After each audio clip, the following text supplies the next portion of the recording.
식사는 하셨나요? 찐 한국식 인사. 사장이 힘들어 포기한 사장 포기자가 전하는 리얼 코리아입니다. 오늘의 주제. 지금은 한적한 이 시골 마을에 왜 이런 거대한 고대의 절터가 있는 걸까? 입니다. 1번. 남한강은 고속도로. 경기도, 충청북도가 남한강과 섬강으로 만나는 강원도 원주. 그곳에 고대부터 조성된 거대한 절터가 많이 있습니다. 지금은 그저 한적한 시골 마을인 이곳에 왜 이렇게 거대한 절터가 몇 개씩이나 있었을까요? 도대체 이 동네에 무슨 일이 있었던 걸까요? 지금부터 같이 알아보겠습니다. 구독과 좋아요, 알림 설정은 혼자서 고군분투하고 있는 영상 제작에 큰 힘이 됩니다. 벌써 누르셨다고요? 무지무지무지 감사합니다. 그럼 본격적으로 시작해 볼게요. 출발. 918년 완권은 새로운 통합을 이끌며 신라의 사회 분열을 딛고 고려를 세웠으나 여전히 지방의 힘센 정치 세력들은 막강한 권력을 유지하고 있었습니다. 왕은 바뀌었지만 지방의 대빵들은 여전했던 것이죠. 왕권은 이 힘센 지방 정치 세력들을 친고려 세력으로 규합하기 위해서 사상의 바탕이자 정치의 철학으로 불교를 다시금 앞세우게 됩니다. 덕분에 지금도 고려시대의 문화재 하면 대부분이 불교와 관련된 것들이 많지 않습니까? 고려의 왕들은 물론 불심도 깊었겠지만도 불교의 정치적 역할도 기대하며 관련 제도를 정비했고 왕실은 여러 불교 사원의 건립과 운영의 정책과 비용을 후원하였습니다. 이러한 후원 속에서 불교 사원은 신앙의 거점으로 교세를 확장하는 동시에 농장을 경영하고 상품을 생산 판매하면서 크게 발전하게 되었어요. 각각의 지방이 지역의 특성에 맞춰 발전하던 고려 사회에서 특히 지역의 교통 중심지에 위치한 불교 사원은 지금의 호텔 역할을 하는 객관을 갖추고 교류하는 사람들을 맞아 편의를 내주기도 했습니다. 고려시대에 물자를 수송하던 강과 바다를 고속도로라고 본다면 불교 사원은 고속도로 휴게소의 역할도 하지 않았을까요? 이러한 역할은 고려에서 국립으로 운영하던 비슷한 기능의 여건과는 구별되는 기능이었습니다. 지금도 국가에서 운영하는 우체국과 민간에서 운영하는 택배회사가 한편으로는 비슷하지만 한편으로는 다르잖아요.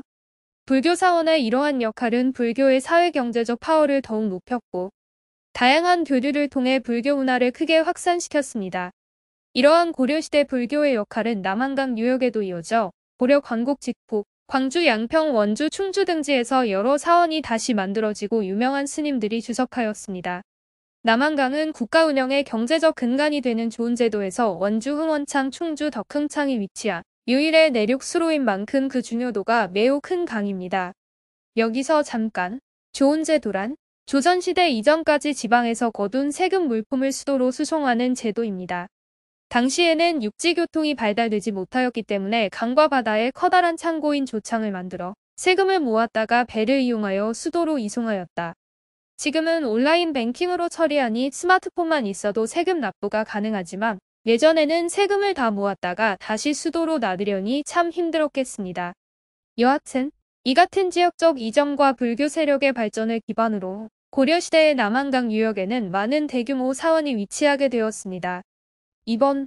고려시대 남한강 고속도로 휴게소는 어디? 한반도의 지형은 동쪽으로 높은 산맥이 척추처럼 뻗어 있고 서쪽과 그 남북으로 산지가 이어져 물류의 이동이 참 어렵습니다. 지금이야 산을 가르고 터널을 뚫어서 고속도로를 만들었지만 옛날에는 그냥 산을 넘어야 했잖아요. 짐을 지고 산을 나르면 얼마나 힘들겠어요.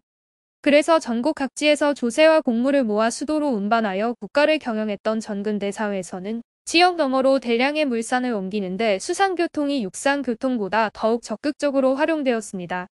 다행히 고려의 수도였던 개성은 한반도의 서쪽에 위치하고 고도가 높은 동쪽에서 흘러내려오는 강들을 통해 물류를 옮기는 것이 참말로 수월했겠죠.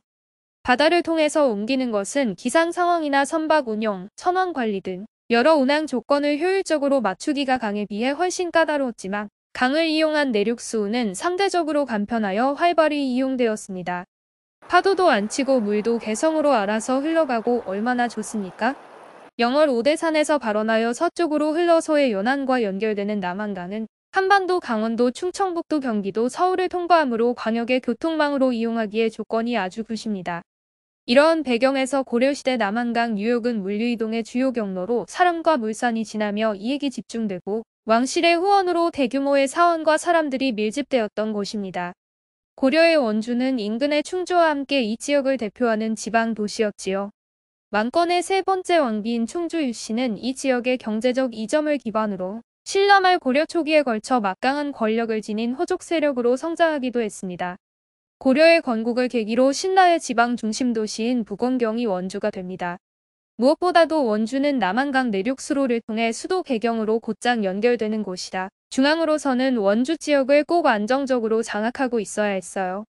이곳 원주에 고려의 좋은 제도에 근거하여 세곡을 모아 개경으로 보내는 흥원창이 설치되고 중앙정부의 후원으로 법천사, 흥법사, 거돈사 등의 불교 사원이 나라의 스승이 되는 스님들인 국사와 왕사를 배출하며 사원을 크게 넓히게 된 것은 고려시대의 원주의 사회경제 사상적 위상을 보여준다고 볼 수 있습니다.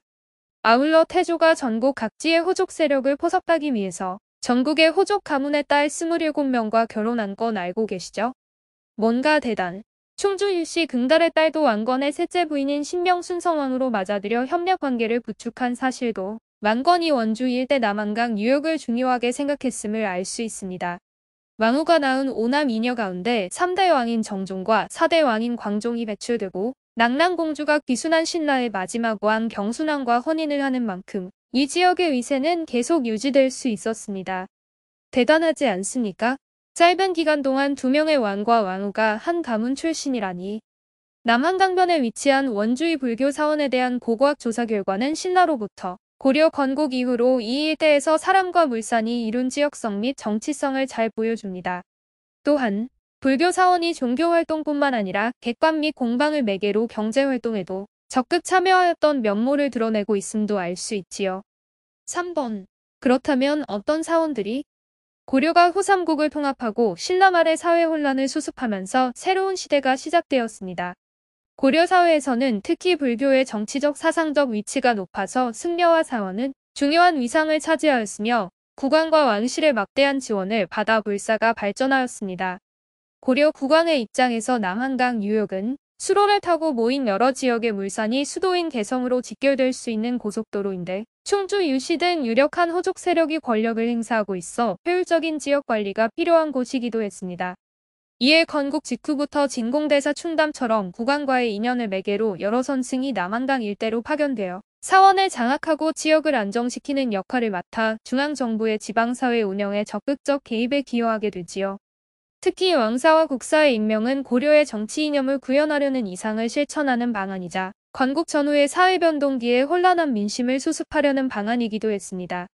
고려 초의 국왕은 고승을 예우하여 왕사 국사를 책봉하면서 불교 교단의 지지와 민심의 피해를 이끌어낼 수 있었습니다.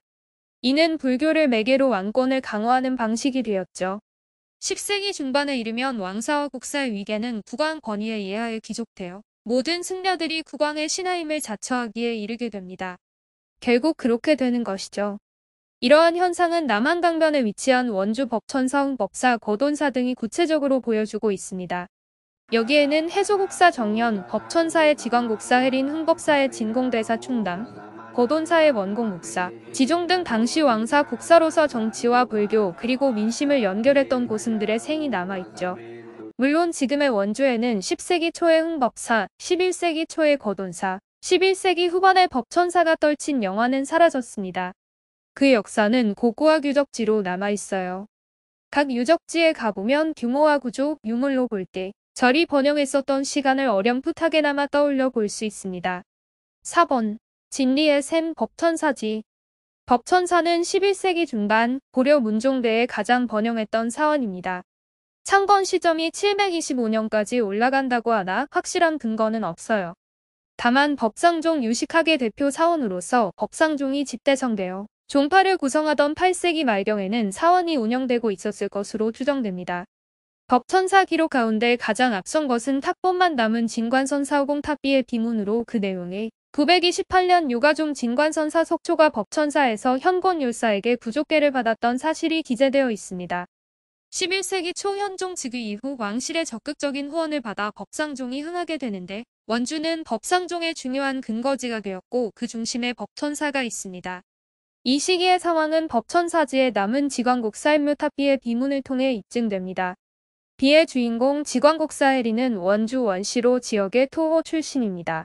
생전에 왕사와 국사를 지냈는데 특히 현종대의 유령 문벌인주 이씨와 결연되면서 명망을 얻었고 더불어 혜린이 법천사로 하산하면서 후원이 이어지고 법상중의 중심 사원으로 법천사의 사세도 크게 번창하게 되었습니다. 의종이 제위 14년인 1160년에 직접 행차했을 정도로 주요 사원으로서 법천사의 위상은 12세기 말까지도 높았던 것 같습니다. 고려사에 수록된 고종 4년인 1217년에 침입한 거란군의 기세가 황려현 법천사까지 이르렀다는 기사로 보면 법천사의 법등이 이때까지 이어졌으며 당시의 전쟁으로 해를 입었을 가능성이 있다고 하네요. 조선시대에 들어 태종 6년인 1406년에 정부가 불교를 혁파하고 이듬해 국가의 복이 있기를 기원하는 절인 자복사를 선정하는 과정에서 화엄종으로 원주 법천사가 남았던 태종실록의 기록으로 보면 법천사의 명맥이 조선 초까지 이어졌던 사실을 확인할 수 있습니다. 이후 1592년 임진왜란을 거치며 법천사 건축의 대부분이 불타버렸고 허균이 답사했던 1609년에는 폐허가 된 상태로 남았던 듯합니다. 조선 후기에 완성된 여러 지리지에서도 법천사가 준창된 기록은 없다고 하네요.